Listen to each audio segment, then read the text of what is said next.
எல்லோருக்கும் வணக்கம். ஜெய் பதிப்பகம் உருவான கதைன்னு கேட்குறீங்க. இது கதை இல்லை, நிஜம். ஏன்னா இது முதல்ல பார்த்தீங்கன்னா இது புக்கடையாக தான் இருந்தது. புக்கடைன்றதை விட ஒரு நடமாடும் புத்தக கடை. அதாவது இது 1992 என் தம்பி வேலை இல்லாமல் இருந்தான். அவனுக்காக அதே சமயத்தில் ஒரு பொதுநல சிந்தனையோட இதை நான் ஆரம்பித்தேன். அவனுக்கு ஒரு சுய சம்பாத்தியமாகவும் இருக்கும். அதே சமயத்தில் நம்ம இந்தி பிரச்சார சபையில் இந்தி புத்தகங்கள் மட்டுமே, அவங்களுடைய புத்தகங்கள் மட்டுமே கிடைக்கும். இந்தி கைடுகள் கிடைக்காது.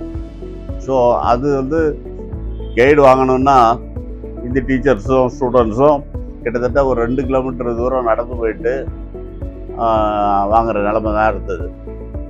ஸோ அவங்களுக்கு சுலபமாக பக்கத்தில் கிடைச்சா நல்லாயிருக்கும். அதே சமயத்தில் அந்த பக்கத்தில் செஞ்சால் அதை நம்ம தம்பிக்கும் ஒரு வேலை வாய்ப்பாக கிடைக்கும், சுயமாக சம்பாதிக்கிற ஒரு நிலைமை ஏற்படும்ன்ற எண்ணத்தில் நான் அதை செஞ்சேன். ஆனால் அப்போ என் பேரில் இருந்தது, ஜெய் பதிப்பகன்றது அப்போ ஆரம்பிக்கல. ஜெய் புக் ஷாப், அதாவது ஆர்கே புக் சென்டர். என்னோடய பேர் ஆர் கிருஷ்ணமூர்த்தி. ஆர்கேன்ற பேரில் ஆர்கே புக் சென்டர்ன்ற நேமில் ஆரம்பித்தோம். இது ஒரு 2-3 வருஷம் தொடர்ந்தது. அதுக்கப்புறம் 95 என்னுடைய தம்பியோடைய மரணத்துக்கு அப்புறம் இளைய தம்பி பார்த்துட்டான். அவனும் ஒரு வருஷ காலம் பார்த்ததுக்கப்புறம் அவன் வேறு தொழில் செய்ய விரும்பினதுனால எனக்கு 96 சில பிரச்சனைகள் சபாவில் ஏற்பட்டது. அப்போ நான் யோசித்தேன், நம்ம ஒரு பொதுநல சிந்தனையோடு இதை செஞ்சோம்.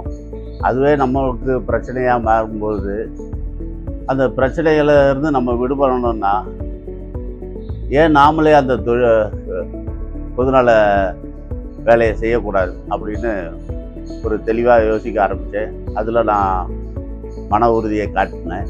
அதனால் அந்த என்னுடைய நிரந்தர பணியை விட்டு ராஜினாமா செய்து வெளியே வந்தேன்.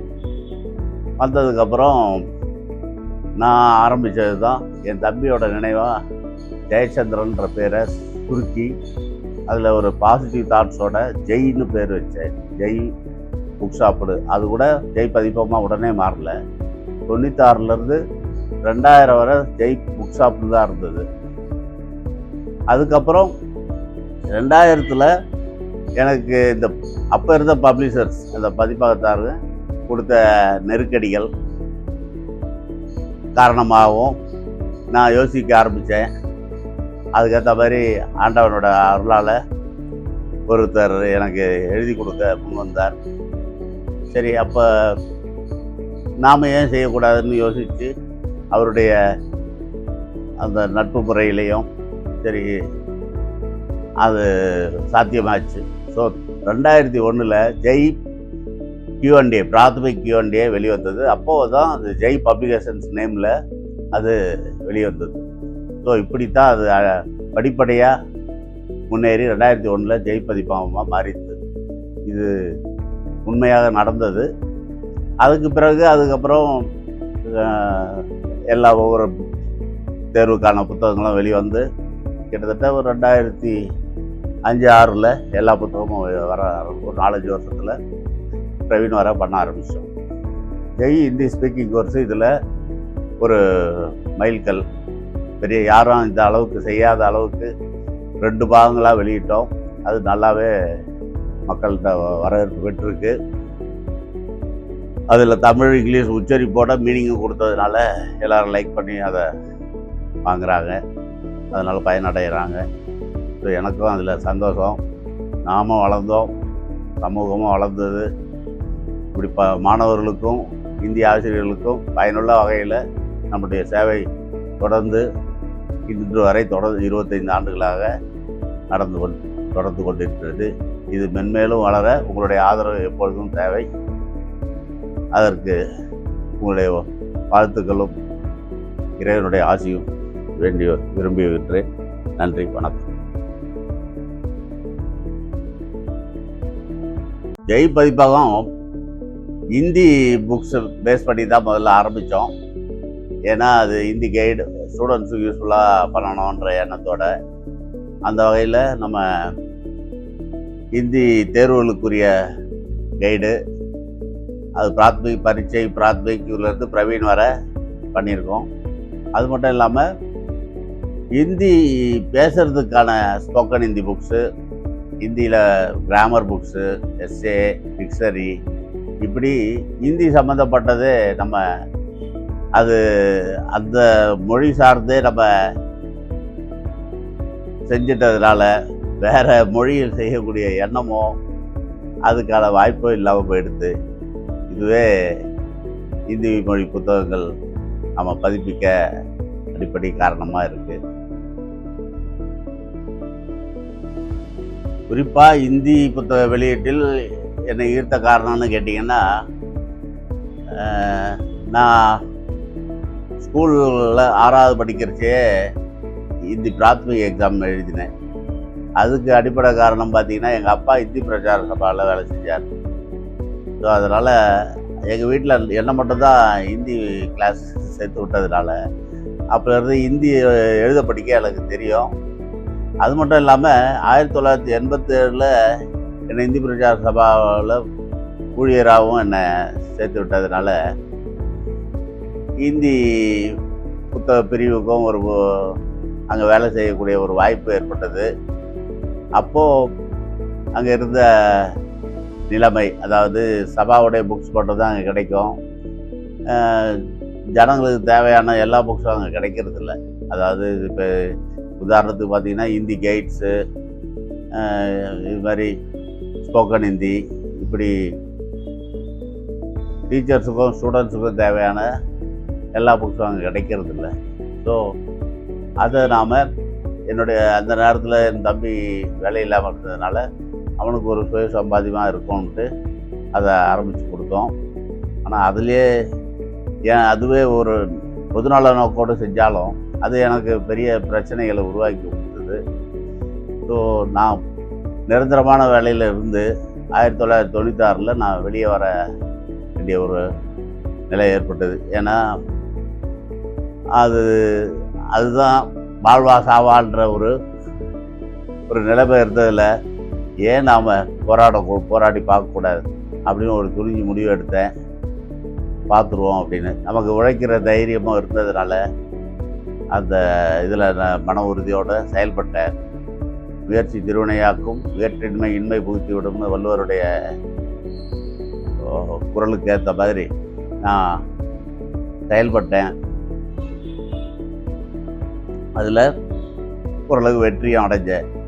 ஸோ அதில் படிப்படியாக இன்றைக்கி பார்த்திங்கன்னா ஒரு 25 வருஷ காலம் ஜெய் பதிப்பகம் வெள்ளி விழாவை காணக்கூடிய அளவுக்கு வளர்ந்துருக்கு. எல்லாருமே அதுக்கு உங்களுடைய ஆதரவு பெரிய காரணம், அதை மறுக்க முடியாது.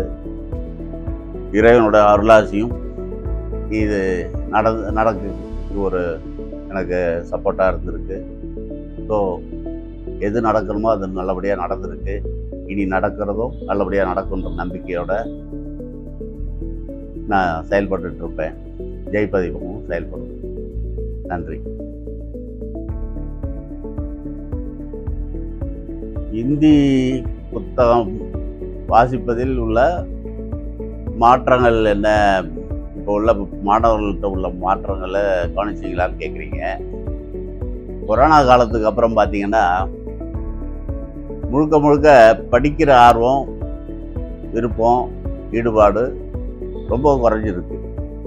அதுக்கு அடிப்படை காரணம் என்னென்னா, அந்த தொற்று நோய் பரவக்கூடாதுன்றதுக்காக எல்லாரையும் முடக்கி இந்த தமிழக அரசு என்ன பண்ணாங்கன்னா, அந்த நேரத்தில் ஆன்லைன் தேர்வுன்னு பண்ணாங்க. ஸோ அதனால் படிக்கிற வாய்ப்பு குறைஞ்சது. காப்பி அடித்து எழுதலாம்ன்ற மாதிரி ஆச்சு. ஸோ படிக்கிற ஆர்வம் அதுக்கப்புறம் பார்த்திங்கன்னா ரொம்பவே குறைஞ்சிடுது. அது மட்டும் இல்லாமல் அந்த டயத்தில் ஆன்லைன்ன்றது புதுசாக ஒன்று மிகப்பெரிய வரவேற்பு அந்த நேரத்தில் பெற்றது. அதனால் என்ன ஆச்சுன்னா, எல்லாமே யூடியூப்பில் படிச்சுக்கலாம், ஆன்லைன் இபுக்கு இந்த மாதிரி செலவு குறைவு. அது இல்லாமல் கொஞ்சம் படிச்சுட்டா போகிறோம், எதுக்கு அதிகமாக படிக்கணும், அந்த ஆராய்ச்சிங்கிற மனப்பான்மையெல்லாம் இப்போ கிடையவே கிடையாது. ஏதோ நுனிப்புல் மேயிற மாதிரி கொஞ்சம் தெரிஞ்சுக்கிட்டா போகிறோம் அப்படின்ற நிலைமை தான் இப்போ இருக்குது. அரசாங்கமும் அது மாதிரி தான் தேர்வில் நடத்திட்டு இருக்கு. இப்படி உள்ள நிலையில் எப்படி இப்போ அதாவது புத்தகம் படிக்கிற ஆர்வம் நிச்சயமாக இப்போ கிட்டத்தட்ட ஒரு 90% குறைஞ்சிடுச்சுன்னே சொல்லலாம். இது ஒரு பெரிய மாற்றம். அதாவது கொரோனா காலத்துக்கு அப்புறம். அதுக்கு முன்னால் எல்லாமே புத்தகம் படிக்கிற ஆர்வம் இருந்தது. இது முழுக்க முழுக்க இப்போ மாறி இருக்குன்றது யாரும் மறுக்க முடியாது. இது எல்லாருக்குமே தெரிஞ்ச ஒரு விஷயந்தான். இப்போ கொரோனா காலத்துக்கு அப்புறம் பார்த்திங்கன்னா நம்ம இந்தி புஸ்தகம் மட்டும் இல்லை, உலக அளவில் எல்லா புக்கோட விற்பனையும் பாதிச்சிருக்கு. அதனால் நாம் இதுவரை இந்தி தேர்வுகளுக்கான கைடுகள் மெயினாக வச்சு பண்ணிகிட்ருந்தோம். இப்போ அது பண்ணிகிட்ருக்கோம். அது விற்பனை குறைஞ்ச நிலையில் சரி அடுத்து என்ன செய்யலாம் அப்படின்னு யோசிச்சதுனால இப்போ பள்ளிகளுக்கு, அதாவது ஸ்கூல்ஸில் 3ஆம் மொழி பாடத்திட்டத்தில் இருக்குது. அதாவது அதில் சாய்ஸ் இருக்குது. அதில் இந்தி புத்தகங்களை நம்ம ஏன் செய்யக்கூடாதுன்னு யோசித்தோம்.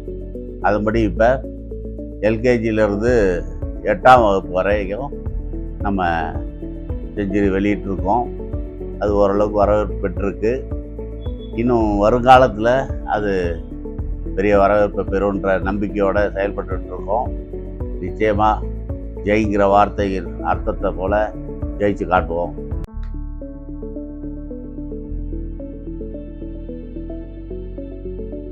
இந்தியில் எழுதுகிறவங்களுக்கு என்ன ஆலோசனை கொடுப்பீங்கன்னு கேட்குறீங்க. நான் எழுத்தாளம் இல்லை, நான் பதிப்பாக தான். இருந்தாலும் என்னுடைய அனுபவத்தில் சொல்லலாம்னா நிறைய படிக்கணும். எழுதணும்னா நிச்சயமாக நம்ம கொஞ்சம் அதிகமாக படித்தாதான் ஓரளவுக்கு எழுத முடியும். ஒரு எழுத்தாளருக்கு நிச்சயமாக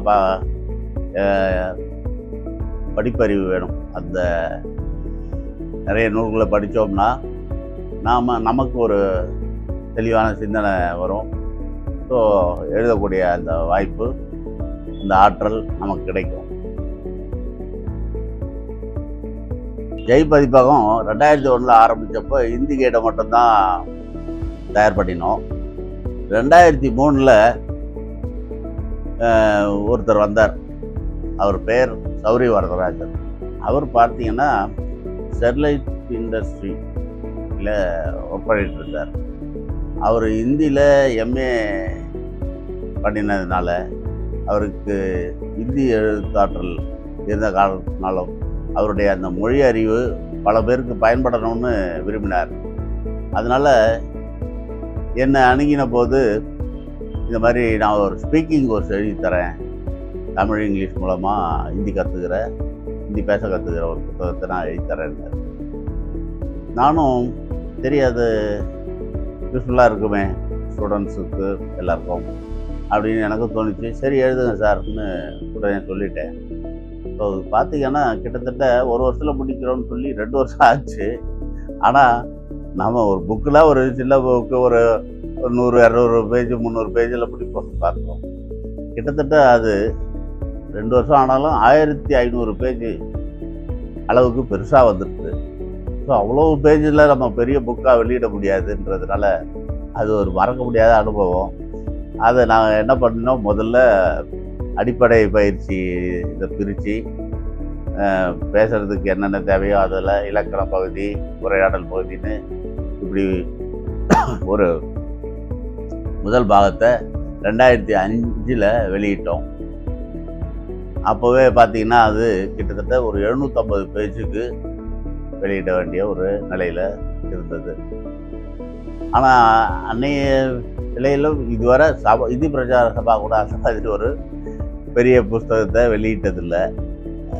நாம் அதை துணிச்சலாக எடுத்து செஞ்சோம். அது பரவாயில்ல, நல்ல ஒரு வரவேற்பும் இருந்தது அன்னைக்கு. அது அடுத்தடுத்த பதிப்பில் பார்த்தீங்கன்னா நல்லா போக ஆரம்பித்ததுனால சரி, ரெண்டாவது அதை பிரித்து 2 பார்ட்டாக வெளியிடுறது முடிவு பண்ணினோம் இல்லைங்களா. 2வது பார்ட்டும் அடுத்த வருஷமே நம்ம வெளியிட்டோம். ஸோ இது ஒரு பெரிய ஒரு மறக்க முடியாத ஒரு சுவாரஸ்யமான அது அவருடைய, அதாவது அவருடைய ஆற்றலையும் அந்த நாங்கள் வீணடிக்கலை. 2 பாகமாக அதை வெளியிட்டு 2வது பாகம் கொஞ்சம் குறைச்சலாக விற்பனை ஆகும். இருந்தாலும் நாம் அதில் இது செய்யக்கூடாதுன்னு நினைக்காம அதை வெளியிட்டோம். அது இன்றி வர வியாபாரத்தில் நல்லா போயிட்டுருக்கு. அது ஒரு சந்தோஷமான விஷயம். ஸோ அது மறக்க முடியாத ஒரு நினைவாக இருக்குது.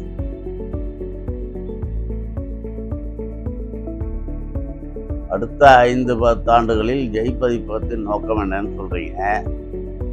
நம்ம இப்போ உள்ள நிலையில் எழுத படிக்க ஒரு நிலைமை தான் இருக்குது. அதாவது ஹிந்தி பேசக்கூடிய ஒரு நிலைமை இல்லை ஸ்டூடெண்ட்ஸுக்கும் சரி. அதனால் நாம் ஏன் பேசுகிறதுக்கான ஒரு பயிற்சியை கொடுக்கக்கூடாதுன்னு முயற்சி செஞ்சோம். அதுக்கு ஒரு 10 வருஷம் முன்னாலேயே நாங்கள் பார்த்தீங்கன்னா 2014 ஸ்போக்கன் ஹிந்தி கோர்ஸ்னு ஒன்று ஆரம்பித்தோம். அதுக்கு ஒரு இதுவரை பார்த்திங்கன்னா ஒரு 4 லெவலில் புக்கை வெளியிட்டிருக்கோம். அது சர்டிஃபிகேட் கோர்ஸாக வருஷத்துக்கு 4 முறை நடக்கிற மாதிரி, அதாவது மார்ச், ஜூனு, செப்டம்பர், டிசம்பர்னு அதை ஓரல் எக்ஸாம், அதாவது வாய்மொழி தேர்வாக அதை நடத்தி பண்ணிட்டுருக்கோம். அந்த வகையில் அதுவும் நல்லபடியாக போயிட்டுருக்கு. அடுத்த கட்டமாக கொரோனாவுக்கு அப்புறம் இந்த ஸ்கூல் ஹிந்தியை ஏன் பண்ணக்கூடாதுன்னு யோசித்தோம். அதுவும் இப்போ முழுமையடைஞ்சு இப்போ வெளிவந்திருக்கு.